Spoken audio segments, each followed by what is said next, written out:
how to assess market potential and adhere to the quality standards for new agri-based products such as those derived from millets. Yeah, no. Um, I mean, we often hear that, in India, 35% of agri input products are spurious and bad quality. So it has been a big problem statement, right? And when we introduce any of our product, definitely there are standard quality checks around that, right? That any product has to meet certain quality standards, which is in form of the process that has been followed for development of those products, the kind of certificates that there is a lot testing had been done or not. All of those processes are there. But what differentiates agri from other sector related to quality is that in agri, among farmers, seeing is believing. Okay, so we don't introduce product at a mass scale to begin with, right? Irrespective of all the testing and everything that gets followed, in the first season we ensured that there are farmer level demonstrations that should happen.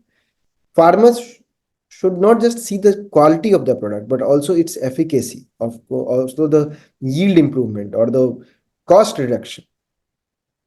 So there are field days which happen around those demonstrations. More and more farmers, when they see, they start believing those products, they start using those products in their farms, right?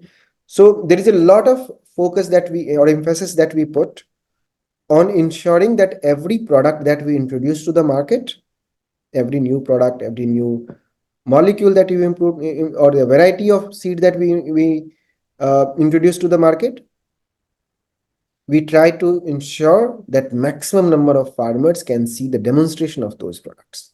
We have another question by Nidhi from My Plan A. While building a new product category, how do you deduce the right marketing channel? So they are asking about the marketing. Yeah, I mean, somewhere from this previous question only, right? So, marketing in agri is something also which is evolving very rapidly, right? And it is always a mix of multiple channels.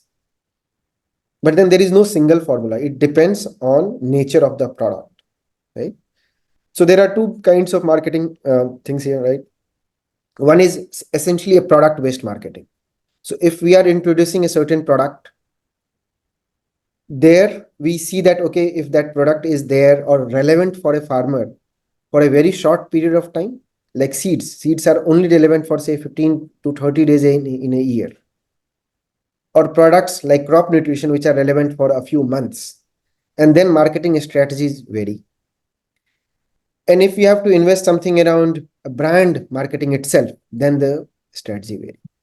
But it's always a mix of ATLs and BTLs and a lot of digital marketing. Plus, so all of these are very standard where you put emphasis on ads and banners and posters and in-store promotions and OH, like on the road, right? So we do all of those things.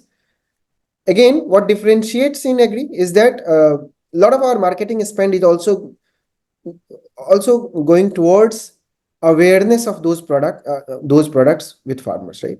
So we do a lot of farmer level meetings, and essentially that becomes our primary channel of marketing, where we go to the farmer one-on-one, nukkeds, some we call multiple things, chopa, panchayats, or large farmer meetings, field days, mega days. We do a lot of those things, essentially to create multiple forums where we can directly engage farmers and speak to them, understand their requirements. But more importantly, why do we do that? Because a lot of these things are very technical in nature, right? If you go through a farmer's day, you will see that it's a very technical job, right? They have to take a lot of decisions which are essentially science based decisions, right? When to grow, how to grow, which products to use, if something happens on the ground, what to do. Like all of these are pure science, right?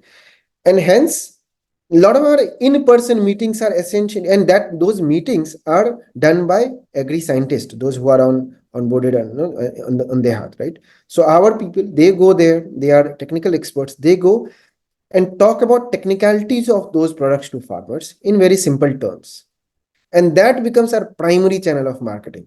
When is the right time to tap international markets? So this is something that you just mentioned when you started, that now you are looking forward for the exports. If we can get an answer on that, especially when it comes to agri-tech, and and what is should be the ideal stage of a startup to get into that? Not sure, because there is no right or wrong time, right?